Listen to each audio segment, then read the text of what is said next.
Wala pang isang taon, simula nang ma-launch ni Honda ang panibagong update sa kanilang Honda Genio, heto, at meron na naman silang makulay na tampok sa taon na ito. Dahil nga tampok sa taon na ito ang palabas na Barbie, at in fact, nominated pa ang movie na ito sa ginawang Golden Globe Awards. Kailan lang, heto na nga at tampok ni Honda ngayon ang pagkakaroon ng Barbie version nitong motorsiklo. Meron na ito ngayong yellow color edition na meron mga pink at white accent. At hindi lang yan, dalawang update kasi ang ginawa nila sa kulay ng Genio. Meron na din itong napaka-simplistic na white na kulay na nilagyan ng pink accent. Matingkad, straightforward, at overall napaka-cute na mga kulay. Talaga nga naman pang girly-girly ang vibes. Pasok sa taste ng mga idol si Barbie, o di kaya yung mga meron lang talaga taste sa mga matitingkad na kulay at not necessarily babae. Yung tipong may taste sa pagiging unique, kung gusto mag-stand out at magpalingon ng mga nadadaanan. Kung specs naman ang pag-uusapan, ganun pa rin naman ito na siksik sa mga makabago na technology. Meron itong USB charging port, digital instrument dashboard na napaka-user-friendly at comprehensive dahil madali mo maintindihan at kita mo agad ang mga impormasyon na kailangan mo malaman habang nagmamaneho nitong motor. Gumagamit na rin ito ng LED headlight at DRL. Meron itong 110cc displacement na engine,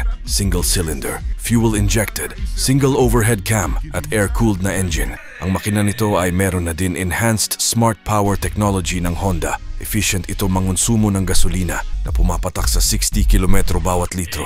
Shutter lock key system din ang gamit nito sa susi, kaya medyo nag-keep up na ito sa mga makabagong innovation. Meron itong malawak na underseat storage na kasya ang mga bagay-bagay. Mga gulong naman nito, hindi rin bad para sa mga cornerings dahil malalapad na. Braking system naman nito, gumagamit ito ng combi braking system kung saan ang harapan ay gumagamit ng disc brake habang ang likuran naman ay gumagamit ng drum brake. Sa suspension system naman, ang harap ay naka-telescopic fork, habang ang likuran naman ay naka-dual shock absorber. At kahit na-update ni Honda ito ngayon at ginawang mas matingkad ang kulay, na-retain pa din naman ang pagiging classic at retro-looking nitong motorsiklo. Lalo na sa view nito sa likuran, yung unique na hugis ng kanyang taillight. Presyo nito ay nagsisimula sa 73k pesos. Ano sa tingin nyo mga bro?